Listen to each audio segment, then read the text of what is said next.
Bienvenue dans Game Changer, le podcast qui part à la rencontre de personnalités audacieuses qui ont fait le choix de remettre en cause les normes établies pour inventer leurs propres règles du jeu. Que ce soit dans leur vie professionnelle, leur passion, leur mindset, les Game Changers ont la particularité d'avoir une vision de la vie qui ouvre de nouvelles perspectives. Game Changer, c'est votre shot d'inspiration pour vous mettre en mouvement.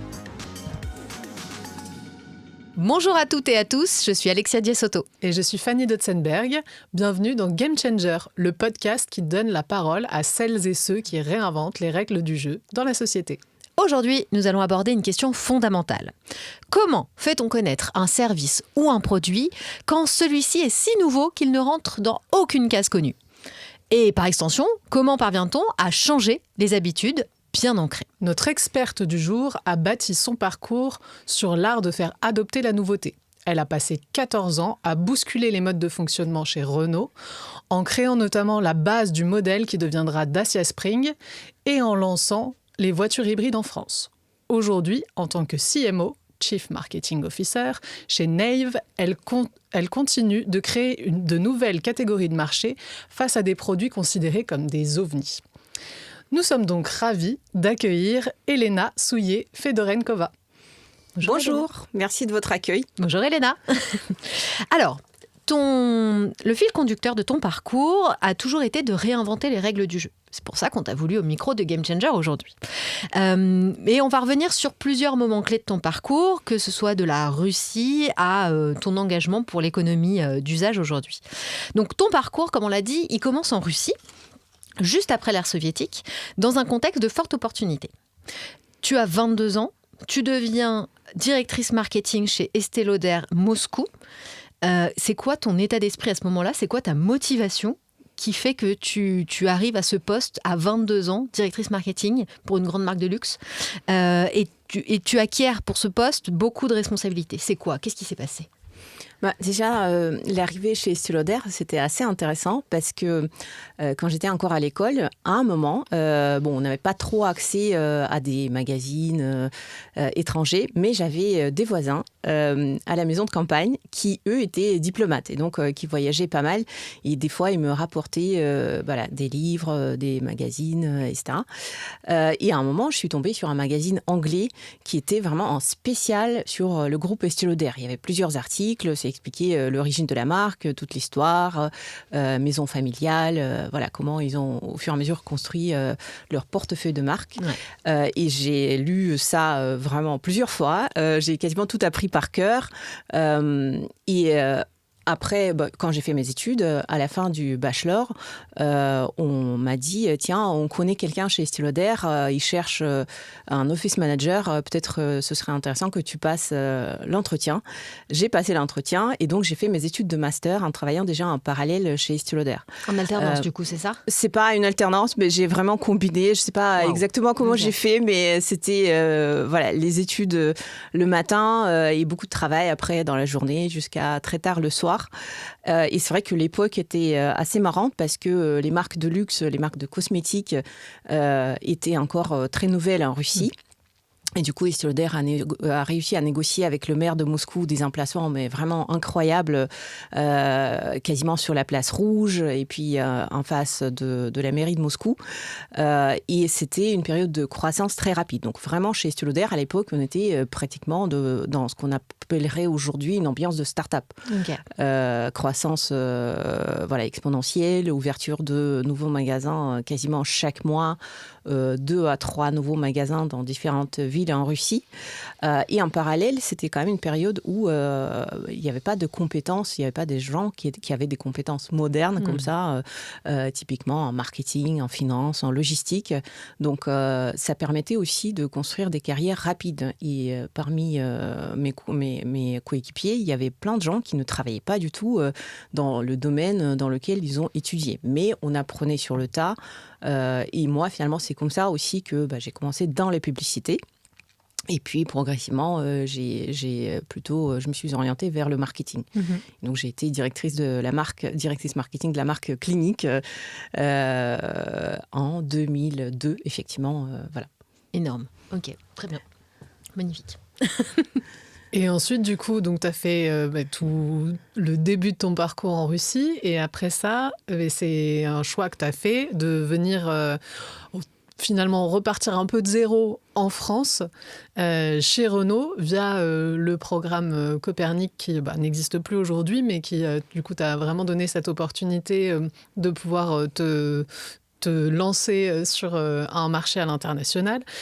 Qu'est-ce qui t'a donné envie de partir, de venir en France? C'était quoi la base de cette décision?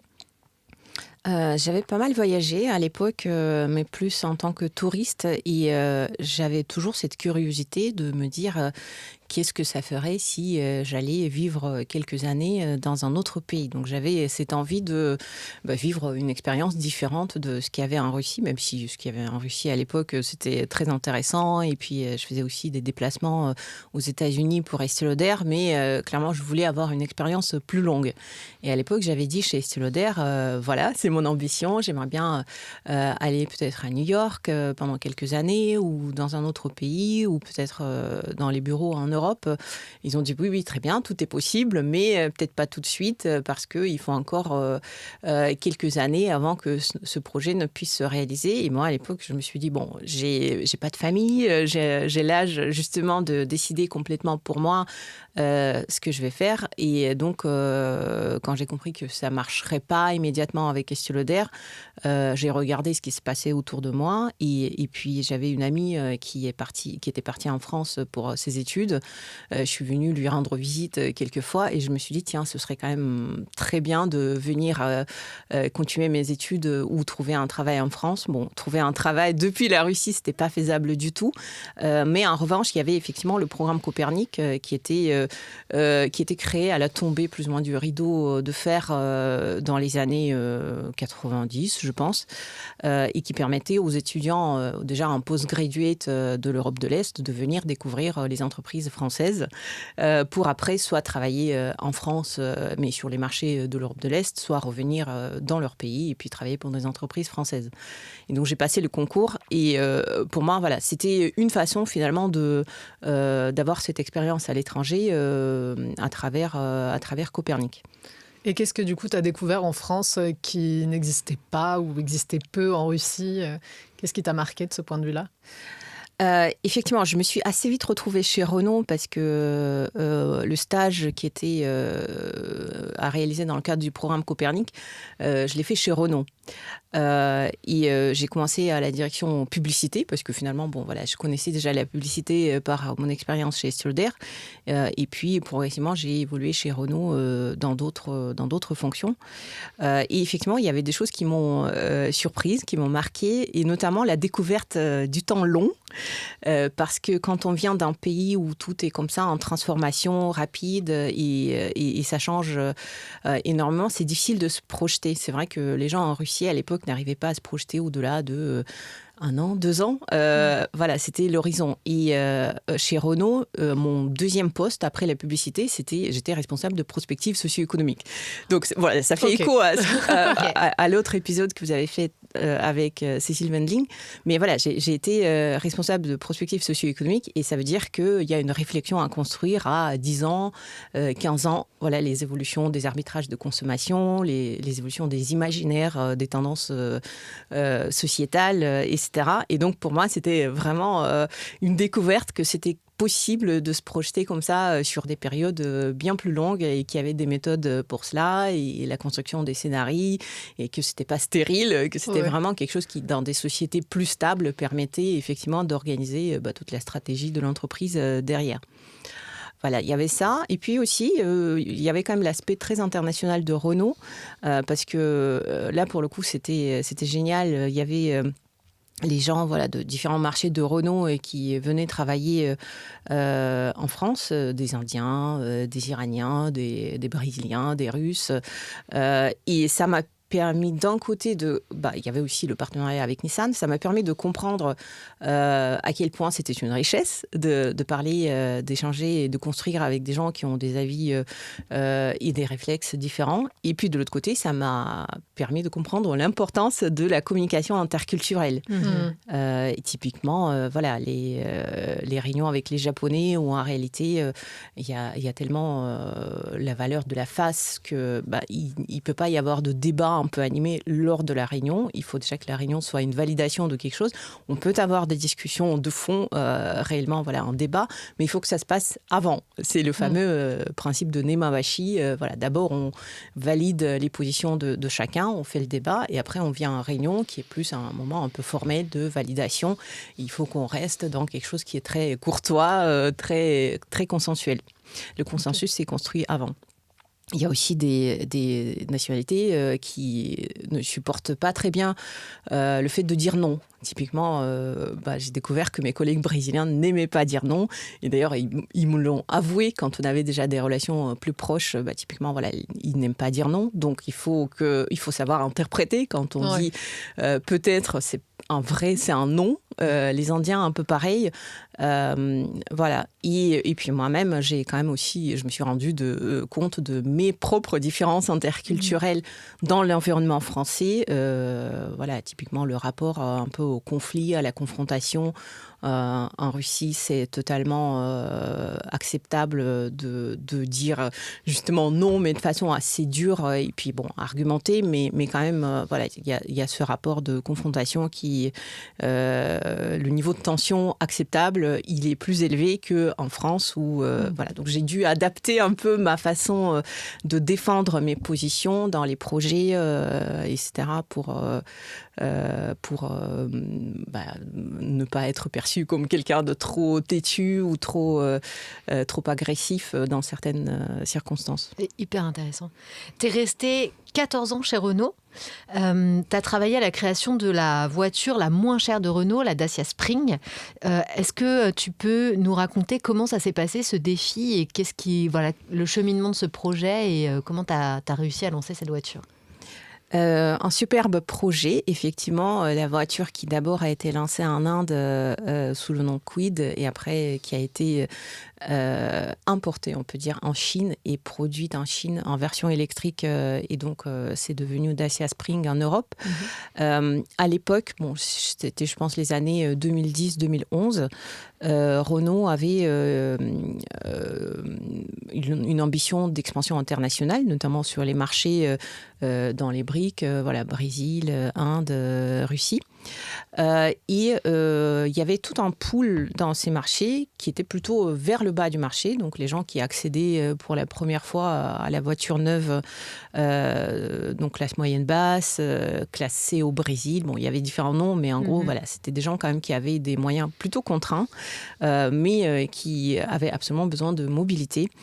Renault n'était pas du tout présent dans cette catégorie. Donc la voiture la moins chère du moment, c'était la Sandero, mais elle n'arrivait pas dans ce segment. Et donc, je pense qu'on a présenté, à l'époque, j'étais à la direction produit Amont. Donc, c'est l'équipe qui présente à l'entreprise chaque année un plan produit en disant voilà les nouvelles voitures qu'on vous demande de développer pour les différents marchés. Avec l'argumentation, avec un travail évidemment avec les pays, chaque pays unitairement en amont. Mais on a présenté, je pense, 3 fois un projet de voiture vraiment pas cher comme ça. Et au début, il y avait beaucoup d'objections parce qu'il fallait tout créer de zéro, il fallait créer une nouvelle plateforme. Donc, c'était un développement...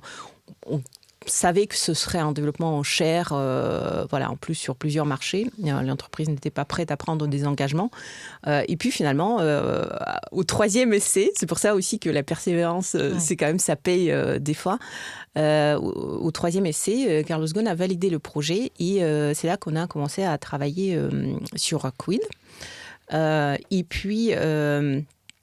c'est là que c'est devenu intéressant parce que d'un côté, évidemment, l'ingénierie Renault était assez stressée parce qu'on dit que tu vas créer la voiture la moins chère dans l'histoire de Renault. Ils étaient partis dans une démarche qui s'appelle Design to Cost. Et donc, ça veut dire qu'on va vraiment prendre les voitures de la concurrence les moins chères de chaque marché. On va les démonter et on va essayer de prendre, on va estimer la valeur des pièces. On va prendre systématiquement la pièce la moins chère de chaque voiture et on va en faire une sorte de Frankenstein en assemblant toutes les pièces les moins chères et en espérant que la somme sera pas chère à son tour et puis que ce sera compatible avec le prix de vente qu'on projetait pour ces marchés. Et évidemment, nous, moi j'étais côté produit à l'époque, on a vu que ce serait une voiture très moche parce que quand on prend vraiment les pièces les moins chères de tout, évidemment ça ne crée pas quelque chose de très attractif. Et pourtant, Renault sur ces marchés n'était pas encore connu et typiquement en Inde il y avait des marques semi-nationales, nationales on peut dire comme Maruti Suzuki qui étaient très bien implantées où les Indiens savaient que presque à tout coin de rue ils pouvaient réparer la voiture, trouver des pièces de rechange, etc. Et donc par rapport à ça tu vas voir les personnes contraintes et tu leur dis je te fais quelque chose qui ressemble un peu à ce qui existe déjà. Tu n'as pas de rassurance sur le service après-vente, tu n'as pas d'historique, ta famille n'a pas possédé des voitures comme ça. Clairement, ils ne vont pas aller là-dessus. Et quand on a fait les études clients, on a vu qu'il y avait au contraire une aspiration beaucoup plus statutaire, qu'en tout cas les gens qui étaient prêts à switcher et de découvrir une marque inconnue, eux, ils étaient en attente de quelque chose qui était beaucoup plus, qui ressemblait à un petit crossover, parce que c'était ça le modèle, un peu la silhouette aspirationnelle de l'époque. Et donc, nous, côté produit, on défendait au contraire la posture, il faut que ce soit un petit crossover, certes très accessible, mais pas du tout les petits hatchbacks, pas comme les petites Twingo, on peut dire, transposés dans l'univers indien. Et notre avis n'était pas du tout populaire, on peut dire, dans les arbitrages qui se font entre le produit, le design et l'ingénierie. Et à un moment, on a fait quelque chose, on a lancé une démarche qui finalement a bien payé parce qu'il y avait à l'époque une entité qui s'appelait le Laboratoire Coopératif d'Innovation. Et donc, c'était des gens qui étaient censés travailler justement sur des projets très long terme, très dans l'avenir, pas des voitures volantes, mais pas loin. Et ça faisait déjà 2-3 ans qu'ils existaient. Et en même temps, l'entreprise leur disait, bon, c'est très bien, vous travaillez sur les voitures volantes, mais qu'est-ce qui rentre réellement dans le plan produit? Donc le ROI était assez difficile à prouver, même si en principe, ils n'avaient pas besoin de prouver cet ROI, vu la spécificité de leur activité. Et donc, on leur a dit, est-ce que ça vous dit de faire un prototype vraiment de ce concept qu'on a imaginé pour l'Inde? Ils ont dit bingo, ils ont fait travailler un designer indien. Ils ont fait un prototype de cette voiture à une étape beaucoup trop précoce par rapport au process standard de l'entreprise. Et c'est quelque chose qu'on a vraiment mis au technocentre. On a dit, venez au design, voir à quoi ça pourrait ressembler, un tout petit crossover pour l'Inde. Et quand tous les dirigeants ont vu finalement quel était le potentiel émotionnel de ce concept, finalement, la roue a tourné et on s'est mis à travailler sur ce concept, toujours évidemment avec la pression sur les coûts, avec après l'ingénierie qui s'est débrouillée pour faire un processus de développement complètement en Inde. Donc, il y a eu une équipe d'ingénierie implantée en Inde qui ont négocié avec le tissu des fournisseurs locaux. Mais il y a eu ce tipping point, ce moment de rupture où finalement, quand on voit, on y croit. Quand ça existe sur papier, c'est très difficile de défendre une idée originale. Quand cette idée est finalement prototypée et visible, ça peut changer les esprits et toute l'entreprise peut se mettre en marche pour dire donc, OK, on essaie de réussir ce projet, effectivement, dans ce format plus ambitieux, encore plus difficile peut-être que ce qu'on projetait avant, mais on va le faire. Et ça a pris combien de temps ? Les développements de voitures, c'est quand même assez long. C'est typiquement autour de 5 ans. D'accord. À partir de l'idée jusqu'au lancement du produit. Ok.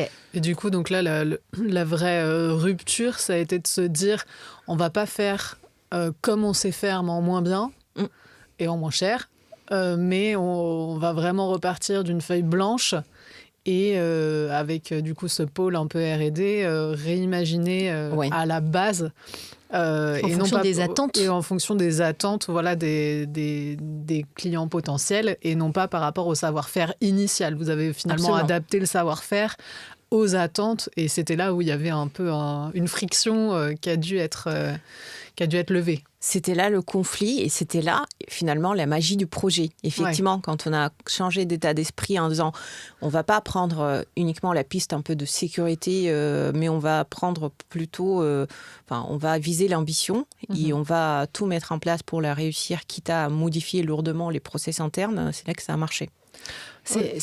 En fait, ça fait carrément écho à ton parcours parce que tu as commencé chez Estée Lauder, tu ne connaissais rien au luxe et à la cosmétique, et tu es arrivé avec une opportunité, from scratch toujours, et tu as développé tes compétences.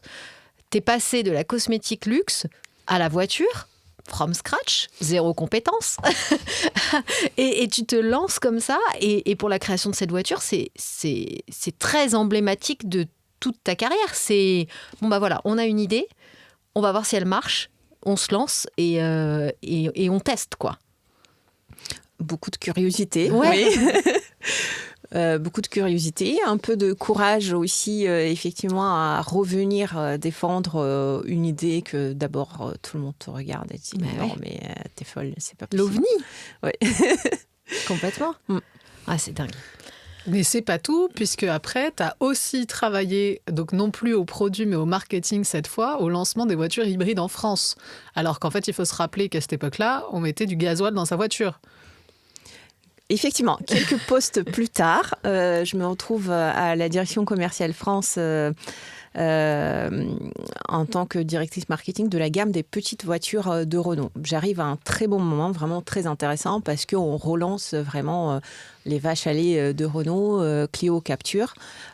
Et juste derrière, doivent arriver les hybrides sur ces modèles, mais aussi sur Mégane. Donc en vrai, les 3 hits de Renault, Clio Capture et Mégane, vont se lancer avec les motorisations hybrides. C'est un gros chamboulement, en fait. C'est une innovation, même dans la stratégie commerciale de Renault. Ils étaient en avance ? Ils étaient précurseurs sur l'hybride Renault ou pas ? C'était dans les marques généralistes. Effectivement, Renault était bien positionné, on arrivait au bon moment. La particularité, c'est qu'on était en 2019 et le lancement des hybrides devait se passer en 2020. Et en 2020, si vous vous rappelez, il y a quand même un petit événement qui arrive, ça s'appelle le Covid, le confinement.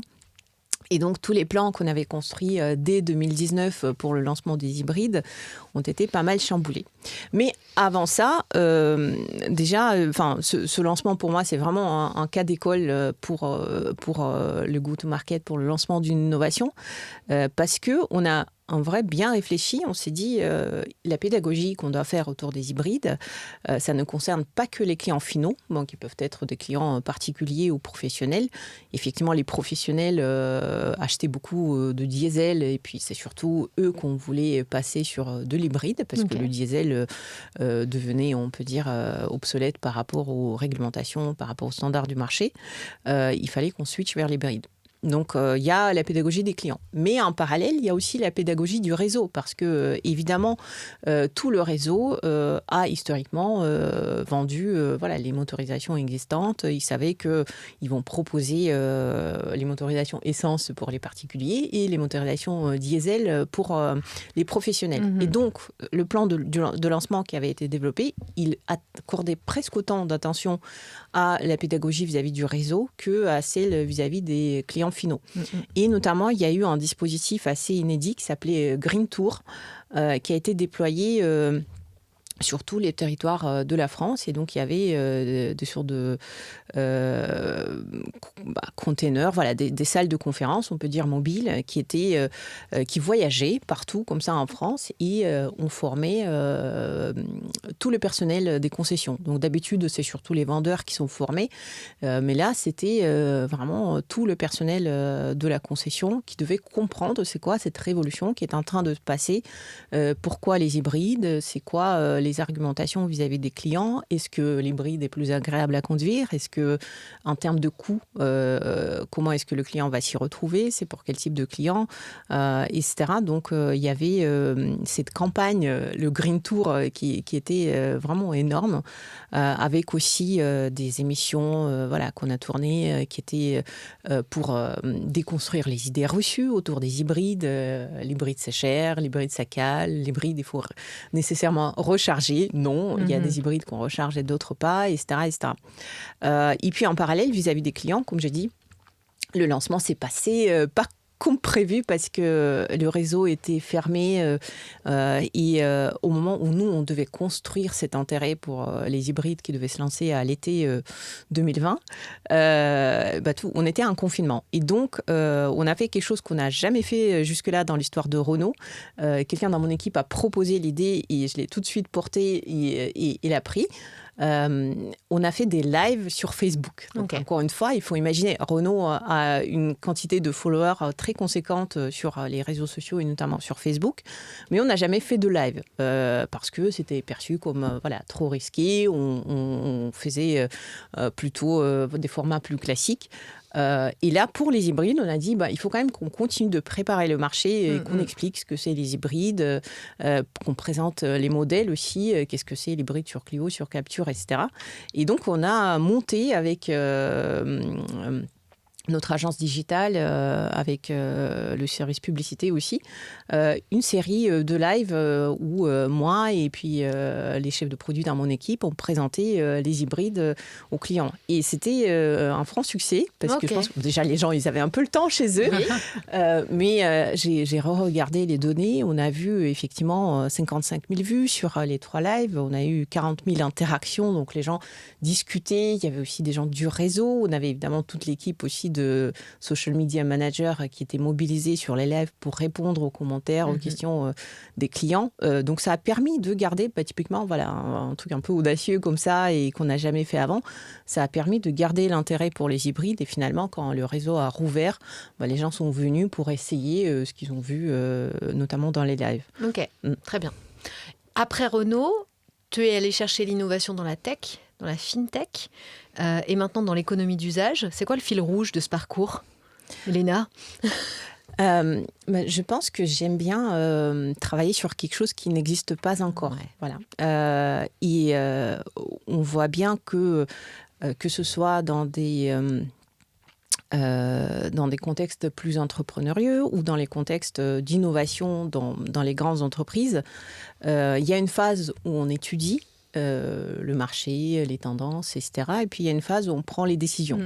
Et je pense que je suis assez à l'aise avec le fait finalement de prendre les décisions. De dire, d'accord, on a bien étudié, mais à un moment, voilà la voie qu'on choisit. Et j'ai vu que même parmi mes collègues chez Renault, il y avait des gens qui avaient cette sorte d'aversion, notamment quand tout n'est pas 100% prouvé, quand il y a quand même une part de risque. Les gens ont peur de prendre les décisions. Et moi, un peu naturellement, mais peut-être aussi parce que j'ai commencé ma carrière dans cet environnement très entrepreneurial, très en transformation en Russie. Finalement, j'ai peut-être moins d'aversion au risque. Donc, tendanciellement, je suis attirée par des environnements où il faut construire. Et effectivement, à mon départ de chez Renault, j'ai juste eu envie d'ouvrir un nouveau chapitre, de retrouver un peu cette ambiance de croissance forte que j'avais vécue en Russie. Et la tech me paraissait quand même un bon environnement parce que tout simplement, la tech est un facilitateur. Il y a énormément de choses qu'on peut accélérer, où on peut mettre les gens différemment en contact grâce à la tech. Donc, c'est pas tellement la tech pour la tech, mais c'est plus la tech en tant qu'enabler, facilitateur de transformation. Et la fintech en particulier, pourquoi ça m'intéressait? Parce que la finance, c'est un peu le sang de l'économie. Et là-dedans, il y a beaucoup, beaucoup d'inefficacité, que ce soit dans le système bancaire, dans les échanges. Il y avait l'émergence des cryptos. Et je me suis dit, tiens, j'ai envie de travailler là-dedans parce que c'est là-dedans qu'il y a beaucoup d'innovations possibles.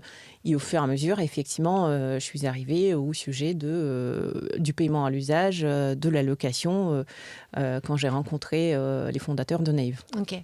Ton parcours, il est hyper intéressant parce que ce qui lie toutes tes expériences, c'est vraiment ce que tu dis sur le côté faire découvrir quelque chose de nouveau. La question que je me pose, moi, c'est est-ce que ce parcours, il n'est pas exemplaire venant d'une personne qui, justement, n'a pas eu la formation académique ?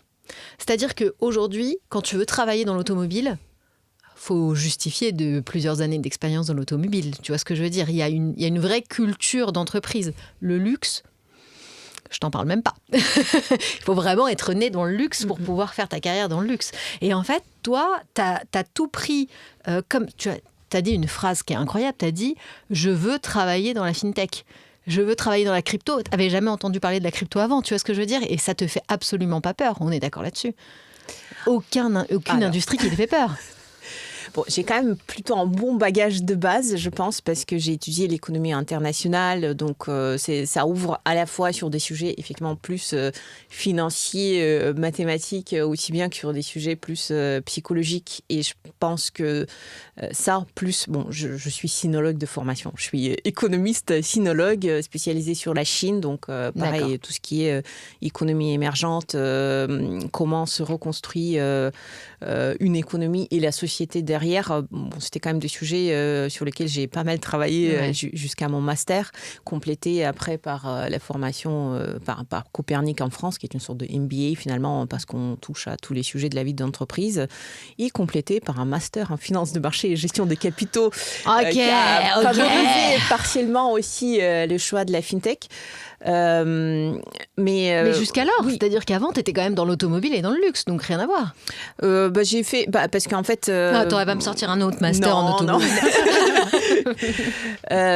Non, avant d'entrer chez Renault, en fait, entre Copernic et la confirmation de mon entrée chez Renault, j'avais fini mon stage. Bon, c'était pas très clair comment ça allait se passer derrière. J'ai quand même initié un autre master parce que ma mère travaillait dans la finance. Donc, la finance, j'ai un peu grandi et vécu avec.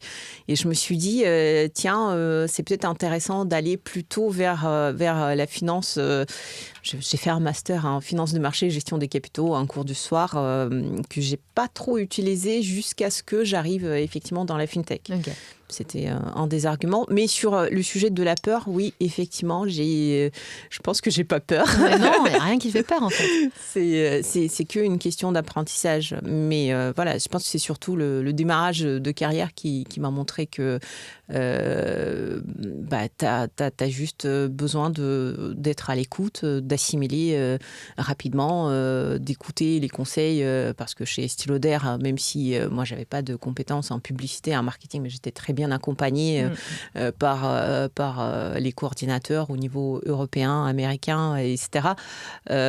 Donc, c'était pas tellement juste lancé. Oui, t'étais pas toute seule. Voilà, oui, et débrouille-toi, mais j'étais accompagnée. Et d'ailleurs...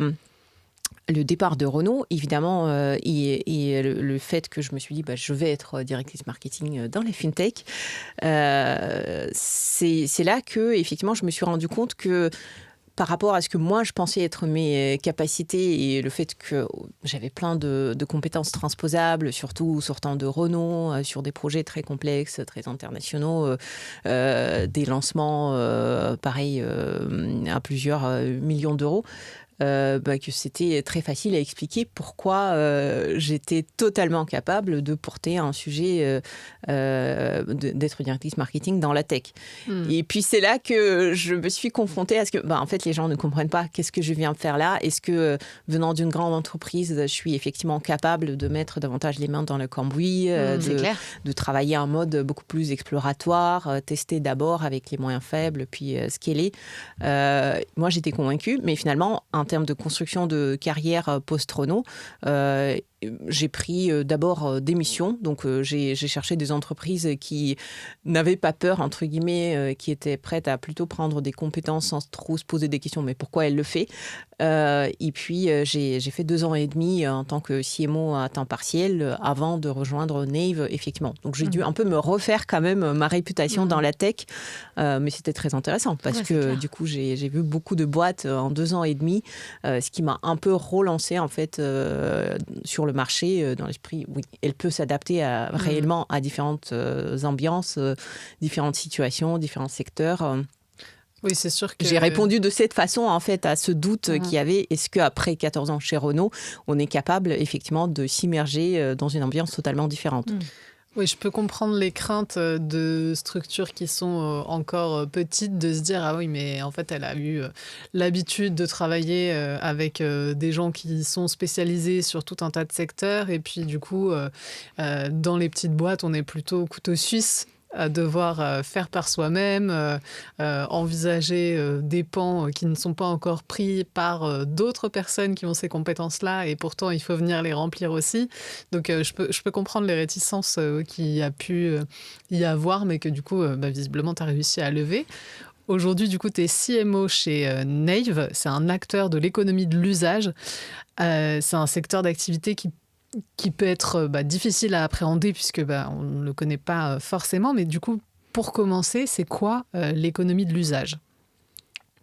L'économie de l'usage, c'est quelque chose qui fait rêver, qui est une évidence, je pense, quand on en discute comme ça, dans une conversation entre amis, de dire « Ah oui, c'est absolument nécessaire de produire moins, mutualiser les usages pour beaucoup de produits, beaucoup d'objets, et que finalement, on n'a pas besoin d'avoir tout le temps chez soi, qu'on n'utilise pas tout le temps, ou qu'on utilise intensément, mais sur une période donnée, et après, on n'en a pas besoin. » Il y a aussi des avantages du point de vue économique, parce que quand on fait une location, clairement, ça coûte moins cher que d'acheter. Et en parallèle, quand on regarde comme ce qui se passe dans la réalité, on se rend compte qu'il y a relativement peu de choses qui sont réellement disponibles à la location. Donc voilà, que ce soit des instruments de musique, des équipements de bricolage, c'est pas très évident de louer un Karcher comme ça sur un week-end et puis le rendre 2-3 jours plus tard. Et finalement, l'économie de l'usage, ça reste aujourd'hui un peu en dilemme. Voilà. Il y a beaucoup de demandes de la part des consommateurs ou de la part des entreprises, mais côté offre, il y a de gros manques. Et finalement, c'est à ça que Nave a décidé de s'attaquer. Mais pourquoi, en fait? Voilà.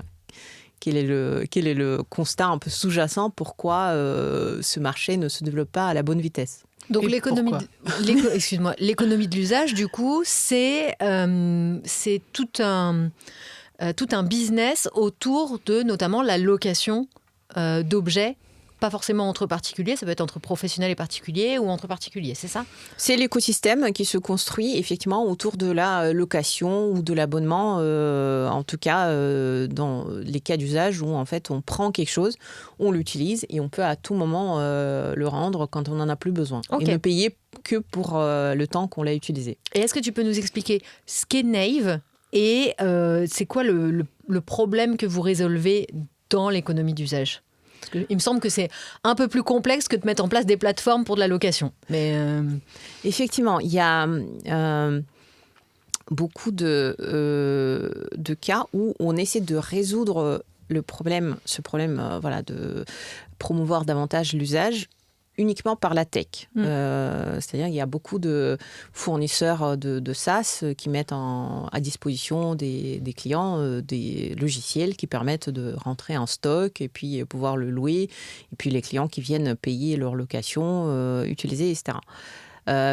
Et assez vite, on se rend compte, surtout les fondateurs de Nave, quand ils ont commencé à explorer le sujet, ils se sont rendus compte que des programmes comme ça, basés uniquement sur le SaaS, échouent souvent parce que le distributeur qui rajoute l'activité de location à son activité de vente se rend compte très vite qu'il y a beaucoup de choses qui se font différemment que dans la vente. C'est-à-dire que rien que sur la partie financière, le fait de devoir porter un stock sur son bilan pendant une période bien plus longue que dans la vente, où en fait le produit il rentre, il reste quelques mois et puis il sort du bilan. Dans la location, c'est pas le cas parce que peut-être que le produit va rester sur le bilan pendant plusieurs années. Donc c'est une autre façon de gérer toute la partie financière. mais également beaucoup de sujets opérationnels. Donc la location, effectivement, c'est quelque chose où il faut entretenir une relation avec le client. L'objet qu'il a loué, il peut être en panne. Il y a peut-être, on a loué une voiture, mais il y a des amendes. Donc il faut pouvoir gérer beaucoup de sujets opérationnels que, pareil, le distributeur n'a pas les compétences, n'a pas forcément les ressources pour gérer. Et donc, il y a un peu cette idée de facilité de la mise en place d'un programme de location parce que de toute façon, c'est déjà des choses que je vends. Quand on est face à toutes ces problématiques qu'on découvre financières ou opérationnelles, on juge que c'est trop compliqué, on s'arrête au niveau d'un POC et on ne va pas pouvoir lancer ce programme au niveau national ou le scaler, en tout cas sur un nombre de points de vente plus important. Et c'est là que Nave, finalement, est arrivé avec une approche totalement différente en disant, nous, on n'est pas juste un fournisseur de SaaS, on va vous régler vraiment le problème complet. On va prendre l'intégralité des sujets à partir du financement du stock. On va vous fournir effectivement la tech qui va permettre aux clients de réserver des locations de façon digitale, dans un parcours 100% digital en autonomie. Et on va aussi donner des outils technologiques pour que dans les points de vente, ils sachent qu'est-ce qu'ils doivent donner à quel client à quel moment, gérer leur parc de produits en location. Mais on va également prendre en charge la gestion opérationnelle, donc tout ce qui est lié à la reconnaissance de l'identité du client, les paiements, les impayés, tous les problèmes aussi qu'il peut y avoir autour de la location, c'est nous qui allons le gérer. Donc c'est finalement quelque chose qui est une solution 360. Et clé en main. Où le distributeur n'a pas besoin de mettre des ressources supplémentaires humaines ou de retravailler son système financier pour pouvoir faire de la location. C'est intéressant parce que la plupart des cas de l'économie de l'usage qu'on connaît, c'est remis à la main des particuliers, que ce soit dans le covoiturage ou la location de voitures entre particuliers ou des choses comme ça. Et du coup, fondamentalement, ça ne vient pas faire évoluer les business models des infrastructures qui sont derrière, puisqu'en fait, du coup, elles ont vendu, leur voiture aux particuliers qui, lui, décide de faire après du partage s'il a envie ou pas. Et là, du coup, ce qui est hyper intéressant dans ce modèle-là, c'est qu'en fait, vous proposez vraiment une clé pour faire évoluer le business model de ces boîtes qui étaient un peu cantonnées à se dire... on voit bien que peut-être il faudrait faire différemment, mais en fait, c'est tellement compliqué. C'est un peu comme chez Renault, quand on leur dit il faut penser une voiture différente et pas juste faire au rabais. Là, j'imagine que c'est un peu les mêmes freins qu'on peut retrouver chez l'ensemble des distributeurs qui peuvent se dire « Ah, mais nous, on a notre réseau de distribution, on a nos produits neufs. Et en fait, on ne sait pas comment sortir de ce modèle-là. » Et donc, du coup, effectivement, on t'essaye une fois, 2 fois, et puis c'est trop compliqué. Et donc, du coup, on abandonne. Et donc là, du coup, d'avoir cette vraie solution qui permet de les soulager de cette transition, est-ce que, du coup, toi, tu vois, d'une certaine manière, qu'il y a un peu des déclics qui se disent « Ah oui, non, mais en fait, ok, c'est bon, j'ai compris. Maintenant, c'est suffisamment facile pour qu'on puisse se projeter sur carrément des produits qu'on va pouvoir concevoir différemment, puisque si dans un business model de vente de machines à laver, ce qui m'intéresse, c'est de vendre la machine à laver, en fait, qu'elle dure 2, 3 ou 5 ans, entre guillemets, c'est pas mon problème. Alors que quand je suis dans le fait de louer ma machine et qu'en plus, du coup, je suis responsable de la réparation de cette machine, et en fait, du coup, l'intérêt, il est plus dans le fait de vendre tous les 5 ans, mais au contraire, il va être dans le fait de faire durer le plus longtemps possible ces produits-là. Est-ce que, du coup, toi, c'est quelque chose que tu observes déjà chez les partenaires de Nave qui l'ont mis en place ? Mais effectivement, tu évoques là le sujet de multicycle et beaucoup de distributeurs... surtout des biens d'équipement de la personne, mais aussi des biens professionnels. Ils ont quand même une situation commerciale qui n'est pas facile. Il y a une baisse de trafic. Toutes les faillites dans le retail qu'on a vu ces dernières années témoignent un peu de la même chose. C'est qu'il y a de fortes contraintes sur le pouvoir d'achat. Les gens changent aussi leur relation à certains objets qui deviennent plus commoditisés que statutaires. Et donc, le trafic baisse. Donc, les distributeurs réfléchissent comment est-ce que je peux ajouter un business un peu différent pour garder, pour créer du chiffre d'affaires, pour créer des revenus autrement. L'autre sujet que tu évoques, effectivement, c'est le fait qu'aujourd'hui, le distributeur n'a accès qu'à la première partie, premier cycle d'utilisation d'un objet.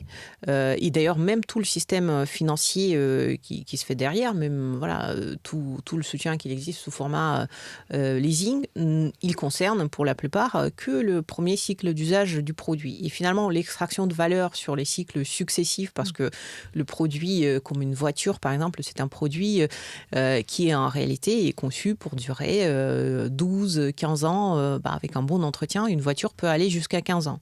Sauf qu'aujourd'hui, le réseau de distribution, il va capter la valeur uniquement sur le tout premier cycle d'usage du produit, avec potentiellement un leasing. Et puis, dès que ce premier cycle est terminé, le produit repart sur le marché d'occasion, qui du coup est, comme tu dis, qui devient un marché entre particuliers. Et le réseau de distribution n'a ni la main pour continuer d'extraire la valeur de l'objet sur les cycles successifs, ni la possibilité de prolonger finalement la durée de vie de ce produit, ce qui va un peu de pair. Donc sur un produit qui est plus durable, si on décide de bien l'entretenir, de le rendre plus durable, il faut que ce soit aussi économiquement intéressant pour le distributeur. Donc, beaucoup de distributeurs se rendent compte de ces deux sujets. Comment est-ce que je crée de nouveaux business et comment est-ce que je fais du multicycle intelligent. Mais dans ce multicycle intelligent, il faut qu'il soit aussi soutenu financièrement. Parce que si la banque, par exemple, accorde des leasings, et encore, ce n'est pas pour tous les clients qu'on accorde des leasings sur le premier cycle, mais après, c'est le distributeur qui doit porter le stock jusqu'à ce qu'il puisse vendre en occasion à un autre client sur les cycles successifs. C'est lourd pour lui. Et c'est notamment là-dessus que Nave vient avec des arguments. Nous, on va vous aider à construire effectivement cette chaîne très, très positive, très différente, où vous pouvez gérer la valeur et piloter la valeur résiduelle aussi de ce produit sur plusieurs cycles, avec du financement à chaque cycle, avec aussi la possibilité de trouver plus facilement le client, parce que Nave offre cette flexibilité vis-à-vis du distributeur, mais aussi vis-à-vis du client. Parce que vis-à-vis du client final, dans le modèle Nave, le client, il est réellement dans le paiement à l'usage. Il n'est pas dans le leasing, il n'est pas dans quelque chose qu'il engage sur 3 ans et quoi qu'il arrive, il faut qu'il continue de payer. Mais il est dans un modèle où, en fait, il peut prendre un objet pour un abonnement pour 3 ans, mais puis au bout d'un an, il décide, typiquement sur les instruments de musique, on voit bien qu'il y a certains instruments, comme des instruments avant, où dans l'apprentissage, il faut changer de niveau d'instrument, il faut passer à des choses plus sophistiquées, plus premium, mais on ne sait pas exactement au bout de combien de temps. Un enfant qui commence à apprendre la clarinette, en fait, on n'en sait rien, à quelle vitesse il va progresser. Donc, prendre une clarinette, un abonnement et rester coincé avec pendant 2 ans, c'est pas la même chose que de l'apprendre peut-être pour 2 ans, mais puis finalement décider de la rendre au bout d'1 an et puis reprendre un modèle plus avancé parce que le professeur dit non, ça y est, il est apte de jouer d'une clarinette supérieure. J'ai typiquement été face à ça il n'y a pas longtemps, puisque j'ai ma fille qui a 5 ans qui se met à faire du vélo. Et typiquement, un vélo d'enfant, concrètement, quel est l'intérêt d'en acheter un qu'il va falloir racheter dans à peu près 6 mois?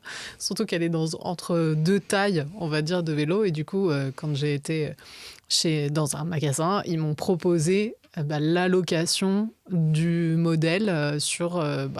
comme je veux, en fait, la durée que je veux, ce qui permettra du coup de faire évoluer le vélo en fonction de la taille de ma fille, ce que j'ai trouvé vraiment fantastique. Absolument.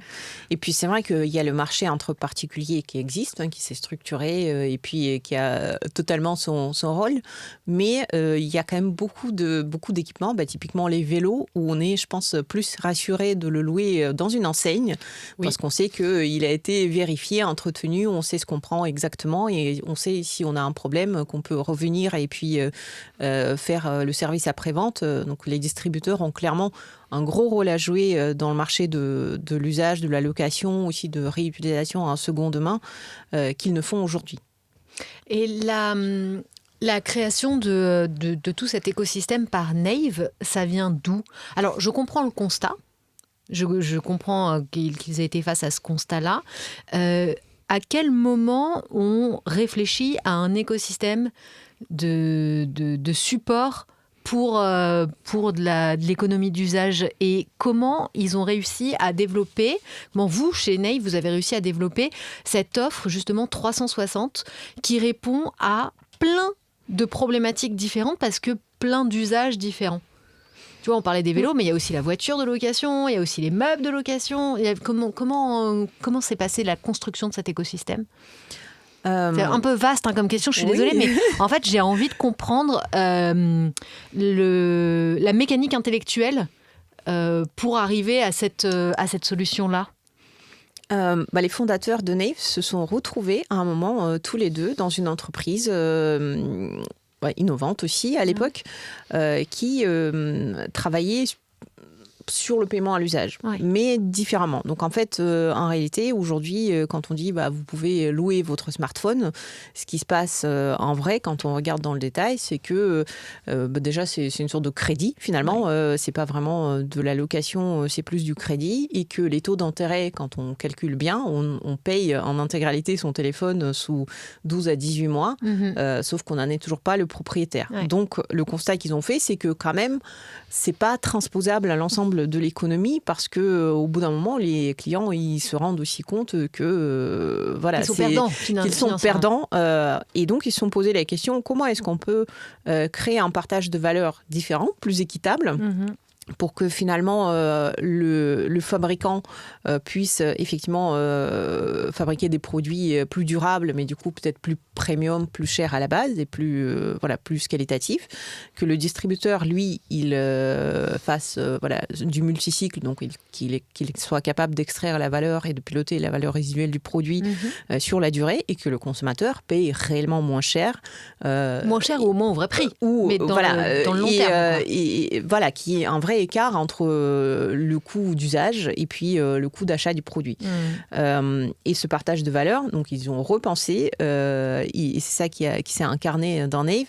Pourquoi ils ont pu faire ça? Parce que un des cofondateurs était un spécialiste de la finance, et notamment il a travaillé sur une branche de la finance qui est assez peu exploitée aujourd'hui dans tout ce qui est comme ça, distribution et finance grand public, qui sont les fonds de dette privée. D'accord. D'habitude, ça sert à financer plutôt des gros projets, des bateaux, des avions, mais les fonds de dette privée ne travaillaient pas sur le retail, on peut dire, parce que ils sont pas capables de rentrer comme ça dans des projets, dans des petits projets entre guillemets unitaires. Et Naïve a dit moi je vais vous agglomérer en fait ce paiement à l'usage par rapport à chaque distributeur. Donc comme ça, vous pouvez investir vis-à-vis de Naïve, et Naïve va s'occuper de la gestion unitaire des projets. D'accord. Et de l'autre côté, l'autre cofondateur était spécialiste de la grande distribution, de l'électronique grand public. Donc lui, il comprenait très bien les pains, les problématiques auxquelles sont confrontés les distributeurs. Et voilà, avec la conviction commune qu'on pouvait construire ce modèle de paiement à l'usage différemment, ils ont eu l'idée de Naïve. Et puis, au fur et à mesure, les premiers clients qui ont commencé à travailler avec Naïve, il s'est avéré que c'était les distributeurs automobiles. D'accord. Et c'était même pas la tech. Parce qu'il Vas-y, je t'écoute. Si, il y a la composante tech, évidemment, parce que pour la souscription des contrats de location, il faut fournir des parcours digitaux. Mais la verticale sur laquelle le modèle Naïve s'est déployé... Alors, c'était pas ma question, mais du coup, c'est normal, elle a été mal posée. Tu disais les premiers partenaires avec qui Naïve a travaillé, c'est l'automobile, mais tu disais que le deuxième cofondateur venait de la partie tech, ordinateur, device, etc. Donc, électronique. Donc, du coup, je me suis demandé si les premiers, vu qu'il avait cette appétence pour l'électronique, si les premiers partenaires de Naïve, c'était pas, je sais pas moi, HP, il faut que j'en cite deux autres, Apple Xerox, tu vois. Voilà, c'était plutôt ça ma question. Est-ce que parce qu'il avait cette appétence, c'était pas d'abord ces clients-là qui sont venus? Mais a priori, non. En fait, à l'époque, pourquoi dans l'automobile, ça s'est construit plus facilement? Parce que il y avait notamment la transition vers les voitures électriques et certains constructeurs et distributeurs de voitures se disaient comment est-ce que je vais faire découvrir les voitures électriques à mes clients et le paiement à l'usage semblait une bonne solution, notamment pour tout ce qui est voitures de courtoisie, donc des voitures qu'on prend pour des périodes courtes, des voitures d'assistance. C'est le bon moment pour proposer à un client en fait, votre voiture de courtoisie, ça va être une voiture électrique, testée, et comme ça, après, peut-être que vous pouvez décider d'en acheter une. Voilà. Comme il y avait beaucoup de distributeurs qui avaient cette problématique de pédagogie du marché pour essayer les voitures électriques, ça a bien marché là-dedans. Et depuis, effectivement, aussi compte tenu des spécificités de la distribution automobile, pareil quand même globalement une situation de crise économique dans laquelle la distribution automobile se trouve depuis le début des années 2020 font que les gens sont assez appétents à l'innovation, d'autant plus que ça ne leur coûte pas grand-chose d'essayer cette innovation commerciale. Nave apporte un programme qui est vite déployable ou avec lequel on peut traiter différents usages, une partie desquels de toute façon ils faisaient déjà dans les concessions automobiles, et puis d'autres usages type location où ils disent tiens, on peut peut-être prendre des parts de marché aux loueurs courte durée parce que on propose toujours des voitures et puis on est capable de les entretenir, de les donner aux clients pour des usages ponctuels. Donc, c'est pour ça que la distribution automobile a été finalement la première verticale où Nave s'est massivement déployée. Ok. On va peut-être du coup revenir à ta spécialité et au cœur de notre sujet. Mais donc, du coup, on a compris que Nave, c'était un peu un ovni par rapport à ce qui se faisait avant. C'est pas juste un SaaS, c'est pas juste un modèle de financement, c'est pas. Et là, tu nous l'as expliqué en long, en large, en travers. Je pense qu'on a compris. Mais comment tu fais pour faire comprendre ça aux clients qui, du coup, peut-être ont du mal à catégoriser, à se dire « Ok, c'est bon, j'ai compris ». Avec qui tu ne peux pas passer 1h30 de podcast voilà, c'est tête ça. à tête. Comment tu fais pour éduquer finalement ces clients? Donc là, c'est vraiment ta casquette marketing. On y va, personne ne nous connaît, on a un modèle qui n'existe pas. Comment je fais pour qu'on en parle, pour qu'on me comprenne et que du coup, in fine, on devienne mes clients, quoi. Et là, finalement, on est plutôt dans une logique un peu de bouche à oreille parce qu'on se rend compte que quand on regarde le marché, il y a déjà plusieurs entreprises qui ont essayé de faire quelque chose autour de la location. Donc l'intérêt pour Nave, c'était aussi d'identifier au début des gens qui, pour X raisons, avaient déjà compris que c'était intéressant de diversifier leur business autour de la location.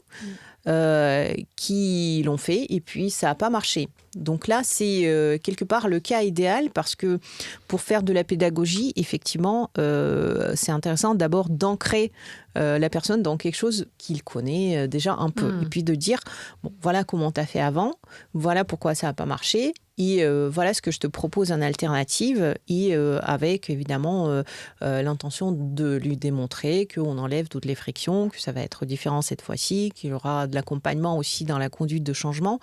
Donc en réalité, le vrai sujet de Nave au début, c'était de choisir pas des gens qu'il fallait convaincre de zéro, de venir leur dire tiens, la location, c'est vraiment l'avenir, l'usage, vous comprenez, c'est mieux pour la planète, c'est mieux pour vous, c'est mieux pour les consommateurs. Donc là, c'est quelque chose qui est très énergivore hein, parce que d'abord, il faut convaincre quelqu'un un peu de la validité du sujet et après le convaincre que ta solution, en fait, c'est celle qui est la plus optimale par rapport à ses problèmes.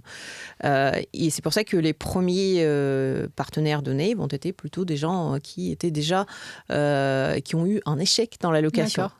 Et étrangement, effectivement, c'est comme ça que c'est plus facile de convaincre parce que voilà, ils ont toujours l'envie, ça n'a pas marché. Et là, effectivement, on vient, on explique qu'est-ce qu'on fait d'autre. Et après, c'est ce type de gens qui deviennent les meilleurs ambassadeurs parce qu'ils ont été volontaires d'améliorer, de co-construire la solution avec toi, de l'améliorer. Et puis après, une fois qu'ils sont convaincus, ils vont en parler. Et effectivement, on est dans des business où les gens se rencontrent régulièrement, parlent entre eux, etc.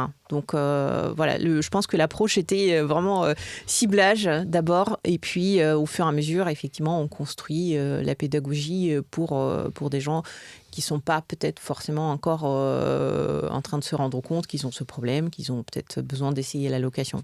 Ok, hyper intéressant. Donc d'abord, on cible les personnes qui connaissent le sujet, mais qui ont vécu une sorte d'échec, oui. qui ont compris qu'il y avait des frictions et qui sont OK pour voir avec toi comment on lève ces frictions finalement. Ce qui est assez contre-intuitif, parce qu'on peut dire aussi, ils ont essayé, ça a été un échec, donc ils veulent absolument fermer la page. Mais on se rend compte qu'en réalité, leur problème reste... En fait, ils ont eu déjà l'envie au début d'essayer la location parce qu'ils se rendaient compte que ça pouvait leur apporter quelque chose, résoudre une partie de baisse de trafic, générer des revenus supplémentaires, utiliser le stock dormant pour en faire quand même quelque chose ou qui permet de monétiser. Et non, dans la plupart des cas, l'échec, c'est des gens qui sont souvent quand même des entrepreneurs, des entreprises familiales dans la distribution. Donc, ils ont quand même envie, ils comprennent que s'ils ne bougent pas, ils vont mourir, ils vont faire faillite. Donc, ils sont sensibles à l'innovation. Ils ont vu l'intérêt financier, ils n'ont pas trouvé le bon partenaire. Donc là, vous arrivez en mode, je suis sûrement le bon partenaire et en plus, je vais être le bon parce que tu vas le co-construire avec moi, cette solution. C'est génial. Et selon toi, avec toutes les expériences que tu as pu avoir depuis le début de ta carrière, comment on fait pour faire changer les habitudes des gens? Et à l'inverse, qu'est-ce qu'il ne faut surtout pas faire pour changer les habitudes des gens? Ce qu'il faut faire, c'est ce qui est intéressant, c'est qu'il y a évidemment beaucoup de chercheurs. Il y a des frameworks qui existent sur cette conduite de changement. Moi, j'aime bien un livre qui s'appelle Made to Stick. C'est deux auteurs qui s'appellent Chip and Dan Heath. Et le livre est beaucoup plus intelligent que leurs noms, qui sont un peu drôles. Et ils expliquent, effectivement, ils ont exploré qu'est-ce qui fait que certaines idées, même si elles sont nouvelles à la base, sont acceptées, rentrent dans la tête des gens et les gens commencent à y croire. Et donc, ils ont trouvé comme ça des ingrédients. C'est quoi une idée qui marche? Il faut que cette idée soit simple, qu'on puisse la partager sans avoir à se creuser la tête. Faut qu'elle soit inattendue. Donc, cet effet de surprise, qu'elle soit surprenante, qu'elle soit concrète, crédible. Donc, elle doit être surprenante et crédible à la fois. C'est ça. Ok. Il m'en manque... qu'elle parle aux émotions, très important, et qu'elle soit racontable sous forme d'histoire. Donc voilà vraiment les ingrédients. Bon, ils ont appelé ça Success avec un seul S à la fin pour que ce soit plus facile à retenir. Mais finalement, c'est vrai que c'est quelque chose qui marche parce que... sauf que dans notre cas donné, le simple, ça peut être différent simple selon les personnes. Parce que j'allais te le dire. On a certains partenaires qui se disent « Ah bah tiens, c'est génial, vous avez une solution digitale parce que moi, je faisais des locations avec des contrats papier. Donc, ce sur quoi ils vont d'abord réagir dans notre offre, c'est la solution digitale. D'autres qui savent qu'ils ont peiné à trouver de l'assurance pour les produits qu'ils essayaient de mettre en location et Nave arrive avec une assurance. Donc, le côté, quel problème qui est vraiment en surface pour le distributeur en raison en premier, on ne le sait pas forcément par défaut parce que on a vu que selon les partenaires, ils réagissent à différents triggers, on peut dire, à différentes composantes qui sont dans notre offre. Donc, cette simplicité. Mais le fait qu'on sache dire, bon, on va financer ton stock, tu vas pas devoir le porter sur ton bilan. On a des applications qui permettent de réserver. On essaie d'exprimer cette complexité d'offre de façon très... Jusqu'à ce que ça fasse tilt. Très simple. Et que tu appuies sur le bouton qui fonctionne avec la et personne. Puis, le côté inattendu et qui fait effectivement un peu le positionnement positionnement unique de Nave, c'est que on ne traite pas uniquement le sujet tech, mais qu'on traite un sujet complet qui intègre le financement et la gestion opérationnelle. Et souvent, c'est un peu le moment dans les discussions avec les partenaires, ils disent « Ah bah oui, effectivement, ça n'a pas marché parce que ça, je devais le faire moi-même et la gestion opérationnelle, je devais également le faire moi-même. Et donc, je découvre qu'il y a quelqu'un qui est capable de porter l'intégralité de ces sujets. » Et à l'inverse, du coup, qu'est-ce qu'il ne faut surtout pas faire pour faire changer quelqu'un d'avis ? Je pense qu'il ne faut surtout pas essayer de convaincre quelqu'un pour qui c'est pas du tout un sujet top of mind, entre guillemets. Et aujourd'hui, sur le marché et dans l'univers de paiement à l'usage, de la location et d'abonnement, effectivement, il y a déjà suffisamment de distributeurs de différents types de biens et on en découvre encore assez surprenants, des verticales assez surprenantes, comme là, on a commencé à travailler sur la robotique de service. Donc, vous imaginez, voilà, tous les robots qui sont dans les restaurants, dans les hôpitaux, qui font du nettoyage dans les entrepôts. Et ça, c'est typiquement un marché qui est hyper appétant à la location. Les robots coûtent cher. C'est des objets technologiques qui évoluent très vite. Et finalement, on se rend compte qu'on peut construire des modèles très intéressants entre les constructeurs des robots, qui sont souvent basés en Chine, les distributeurs européens et les clients finaux. Donc, typiquement, il vaut mieux se concentrer et discuter bien avec ce type de marché plutôt que d'aller convaincre des marchés où c'est pas du tout top of mind pour les dirigeants. Oui. Okay. Et pourquoi est-ce que c'est si difficile de faire comprendre quelque chose de nouveau à quelqu'un? Est-ce qu'il y a des sciences cognitives qui l'expliquent, sur lesquelles toi tu peux t'appuyer peut-être aussi toujours dans le même ouvrage, il parle, le Made to Stick, il parle de ce qu'on appelle the curse of knowledge, donc la malédiction du savoir.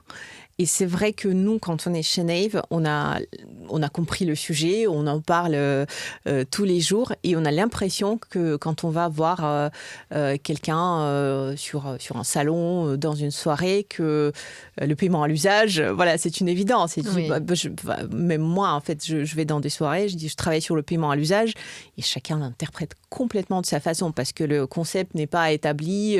Quelqu'un va entendre paiement et va dire « Ah, du coup, vous êtes un système de paiement comme PayPal ». Non, c'est pas ça. Donc, on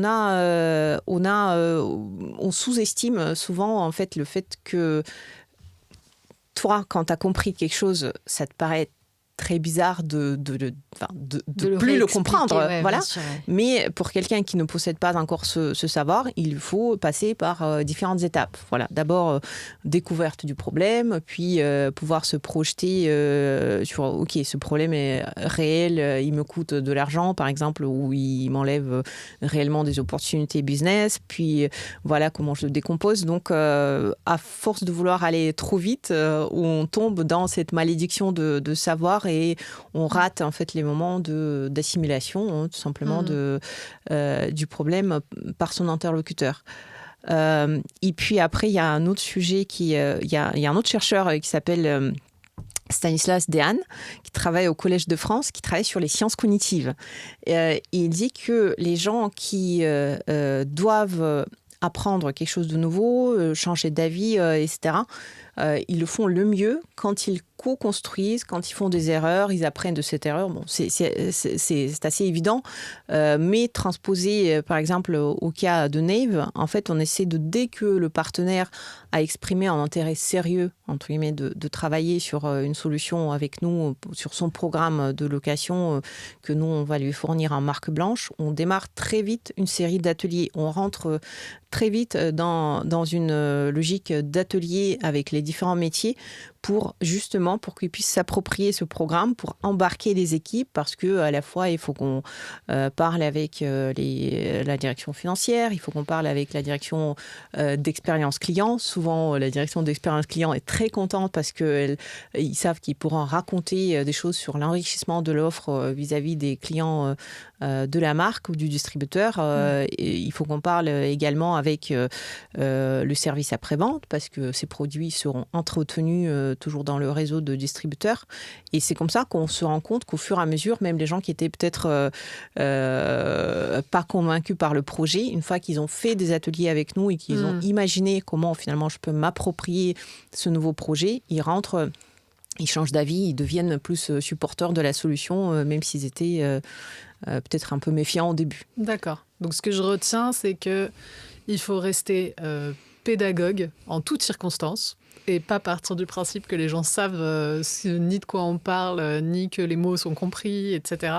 Et l'autre, c'est le learning by doing le plus vite possible, moins de discours et plus d'expérience.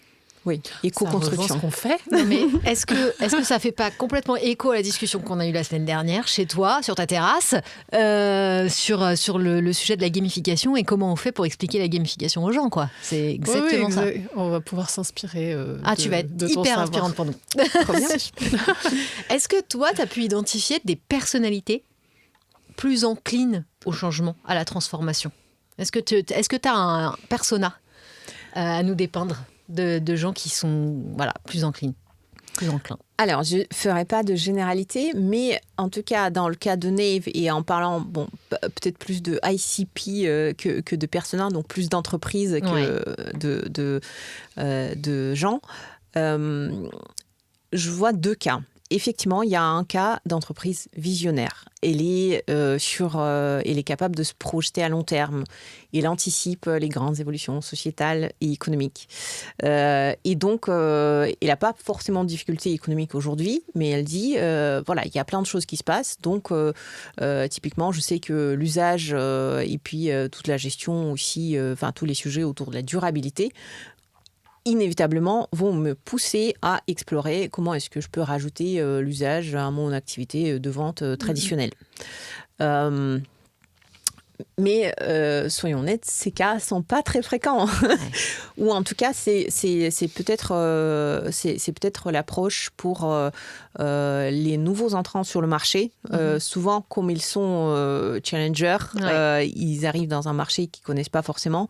Ils sont plus ouverts à tester des approches commerciales innovantes. Voilà. Donc, soit visionnaire, soit on peut voir aussi souvent des entreprises qui sont pas forcément le leader du marché, mais plutôt en 3e, 4e position sur le marché, qui souffrent un peu de ne pas être leader et qui, dans la situation de difficulté économique un peu pour tout le retail, sont vraiment presque en situation de survie. Et là, ils sont prêts à tester l'innovation, d'autant plus que ça ne leur coûte pas cher au démarrage, juste pour sortir en fait, de la situation critique dans laquelle ils se trouvent.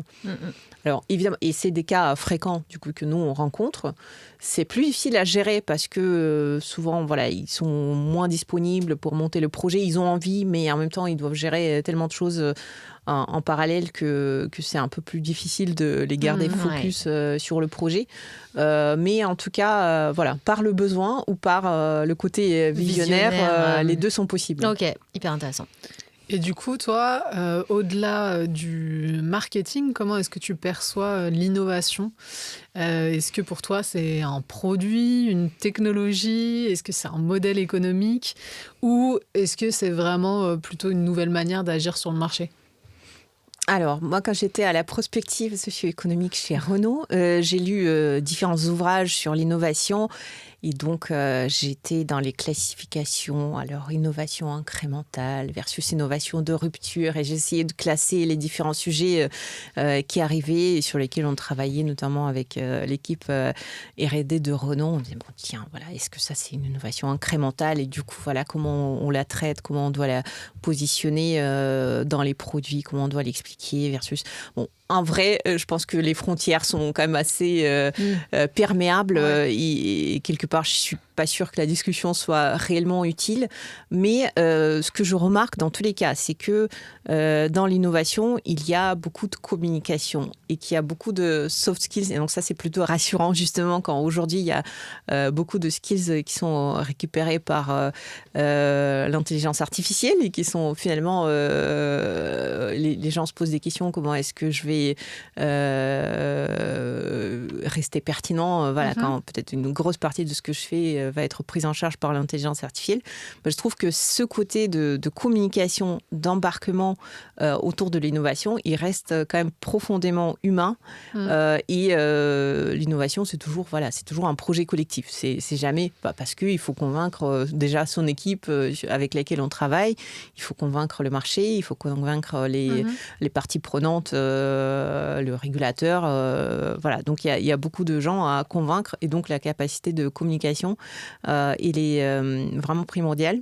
Et puis, deuxième sujet, je trouve que l'innovation réussit bien à des personnes qui ont un peu ces différentes compétences hybrides. Voilà, ces personnes multipotentielles que souvent les entreprises ne savent pas très bien gérer, ils ne savent pas comment faire parce qu'aujourd'hui, c'est quelqu'un qui est intéressé par le produit, demain, il est intéressé par le marketing, il passe aussi à la direction générale, il va dans la fintech. Bon, c'est compliqué à gérer. En revanche, comme ces personnes hybrides sont intéressées par plein de choses, ils peuvent faire aussi plus facilement la synthèse et produire quelque chose d'inattendu en disant, tiens, peut-être qu'on peut recombiner des éléments qui appartiennent à différents univers et ça peut faire sens, comme finalement dans le cas de Nave, par exemple, on prend une méthode de financement qui est historiquement appliquée à de gros projets comme les bateaux et les avions, et on est capable de le transposer dans l'univers de la grande consommation, du retail. Ok. En parallèle de tout ce que tu fais pour les entreprises avec lesquelles tu travailles, et aujourd'hui Nave, tu es enseignante et formatrice. Tu as donc des futurs game changers en face de toi. Qu'est-ce que tu veux leur transmettre à ces étudiants ?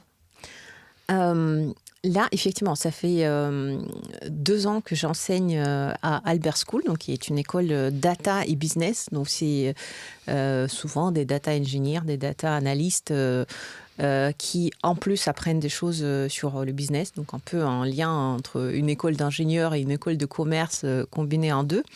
Et j'enseigne là-dedans une matière qui s'appelle Data-Driven Decision Making. Donc évidemment, on parle de la data, mais comment cette data peut être appliquée à des décisions, à des lancements d'un nouveau produit, d'un nouveau business, d'un nouveau marché, etc. Et cette année en particulier, je me suis dit, qu'est-ce que j'ai à leur transmettre sur quelque chose qu'ils ne savent pas obtenir à travers le prompting, faut pas se cacher. Je les évalue davantage sur la qualité de leur prompt que sur le contenu qu'ils ont réellement produit par eux-mêmes. Et ce que j'ai essayé de communiquer, je ne sais pas si ça a été reçu, c'est n'outsourcez pas votre cerveau, n'outsourcez pas votre capacité d'esprit critique. Voilà, donc j'ai dit, ce qui est important pour moi dans tous les cas, encore une fois, quelle que soit la technologie qui est à votre disposition, c'est quand même la capacité de réfléchir, ne pas perdre cette capacité d'hybrider des idées, de se poser des questions. La sensibilité, donc rester à l'écoute de soi-même et du marché. Donc cette sensibilité à des signaux faibles, que ce soit vis-à-vis de soi-même, sa propre évolution, comment je me positionne dans l'entreprise, quelles sont aussi peut-être les compétences que je dois renforcer parce que quelqu'un m'a dit que j'étais pas assez assertif dans une réunion. Donc saisir un peu toutes ces occasions de se remettre en question, de se faire un feedback à soi-même, de demander le feedback. Et puis, en dernier lieu, la curiosité, tout simplement. De rester curieux, effectivement, et de pas se reposer sur ce qu'ils pensent acquis. Et tu leur dis pas de pas avoir peur, de n'avoir peur de rien ? C'est un peu toi la figure de proue de n'avoir peur de rien, en fait.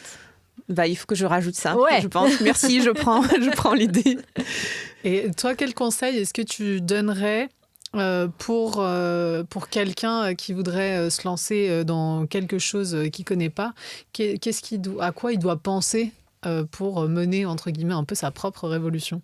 Je pense qu'il y a un cadre pour ça qui est intéressant, c'est un livre aussi. Le livre s'appelle Designing Your Life par Bill Burnett, il me semble.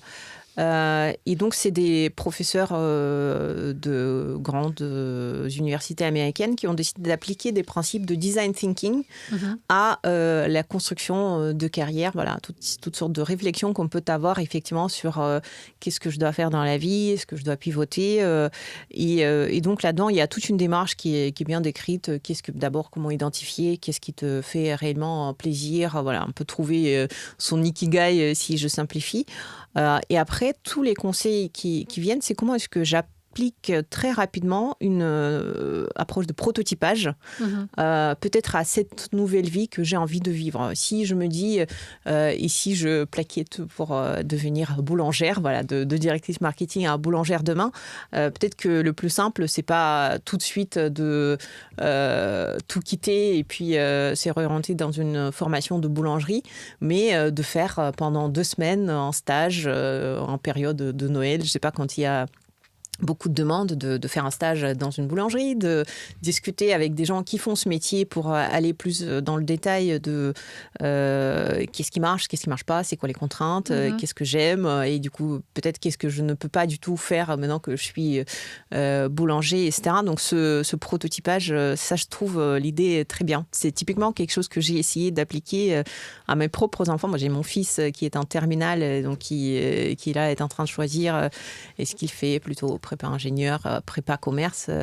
J'ai essayé de lui faire rencontrer des gens qui ont fait typiquement des prépas, qui ont fait des écoles pour qu'ils puissent comprendre un peu plus concrètement, au-delà de un peu du rêve, ça me fait envie, etc.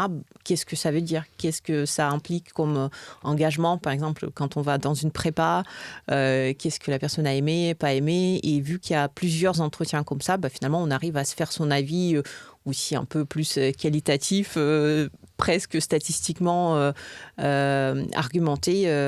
Voilà. Elena, on arrive à la dernière partie de ce podcast, parce que ça fait un petit moment qu'on parle maintenant. Qu'est-ce que tu dirais à la Elena d'il y a 10 ans? Je lui dirais de bien développer son réseau à l'extérieur de Renault. Il y a 10 ans. C'est vrai que c'est quelque chose qui m'a... Alors, ça m'a été enseigné, parce que grâce à Renault, je suis allée dans différentes formations de très haut niveau, et notamment à London Business School, où un des messages clés qui nous a été passé, c'est qu'il faut networker plus largement, voilà, sortir effectivement de son cercle un peu confortable, voilà, les copines avec qui on a envie d'aller dîner un soir, même s'il faut évidemment continuer de faire ça aussi, mais d'avoir une approche un peu plus stratégique vis-à-vis de son networking. Ouais. Parce que finalement, ce de quoi je me suis rendu compte, en partant de Renault, je connaissais beaucoup de gens, même à un très haut niveau chez Renault, mais c'est pas forcément quelque chose qui m'a aidée après, quand je me suis dit, je veux aller dans la tech. Et j'ai dû, au contraire, accélérer cette construction d'un nouveau réseau, complètement le reconstruire. J'ai parlé avec, 80 personnes en l'espace de 6 mois. Okay. Et peut-être que si je l'avais fait de façon un peu plus organisée, un peu plus structurée avant, ça m'aurait évité ce coup de bourre que j'ai subi en sortant de Renault. Ok. On aime bien... Alors non, parce qu'en fait, tu nous as conseillé beaucoup de livres à travers cet épisode. Est-ce que tu as un jeu à nous conseiller ? C'est que nous, on est 2 grandes joueuses. Hein, bien donc, sûr, mais même 2, je pense. Je vais d'abord parler d'un jeu qui est assez surprenant, parce que je l'ai acheté pour mes enfants ados. C'est un jeu qui s'appelle Dis ta vie, et c'est un éditeur qui s'appelle Placote, canadien, je pense. Et j'ai découvert, voilà, comme ça, par hasard, sur un stand. Et c'était écrit, en gros, si vos ados ne veulent plus communiquer avec vous, essayez ce jeu. Et voilà, je me dis, ok, c'est intéressant, on va tester. Et finalement, c'est un jeu qui pose des questions sur différentes thématiques assez sérieuses. On tire des cartes, et puis il y a des sujets amour, questions sociétales, histoire, etc. Et donc, on tire des cartes et on doit choisir à quelle question on répond, un choix de 2 questions. Et finalement, effectivement, pour les ados, ça nous aide déjà à mieux comprendre leurs idées, leurs convictions, parce qu'ils ne communiquent pas forcément facilement à cet âge. Mais je me suis rendu compte que le jeu marchait très bien aussi avec les adultes. Il y a eu quelques déjeuners comme ça avec des copains, où finalement, on se dit, tiens, peut-être qu'on a un peu des conversations superficielles et le jeu permet d'approfondir un peu, de demander des avis et au fur et à mesure, les gens, je trouve, deviennent plus authentiques, plus sincères à raconter des choses un peu plus profondes. Donc, Dis ta vie, génial pour animer une conversation intéressante. Et puis l'autre jeu que j'adore, c'est Mime Tout. Voilà, rien à voir. Mais tout ce qui est jeu de mime, jeu de rôle, je trouve ça génial parce que, pareil, ça permet de s'affranchir peut-être de certains carcans qu'on s'impose et de se retrouver dans un personnage. On rigole bien et puis en même temps, on apprend quand même des choses sur soi et sur les autres. Très bien. Bon, super. Merci beaucoup, Elena, pour cet épisode. Merci de l'invitation. Auditeurs, auditrices, merci d'avoir écouté ou regardé cet épisode. On vous retrouve très rapidement pour un prochain épisode de Game Changer. D'ici là, n'hésitez pas à liker, vous abonner, commenter et partager à un maximum de monde les épisodes de Game Changer pour nous faire connaître autour de vous. Merci beaucoup et à bientôt. Bye bye. Merci de nous avoir écoutés, on espère que cet épisode de Game Changer vous aura plu. D'ici au prochain épisode, n'hésitez pas à réagir dans les commentaires. Et puis en attendant, jouez. Il y a tout à gagner.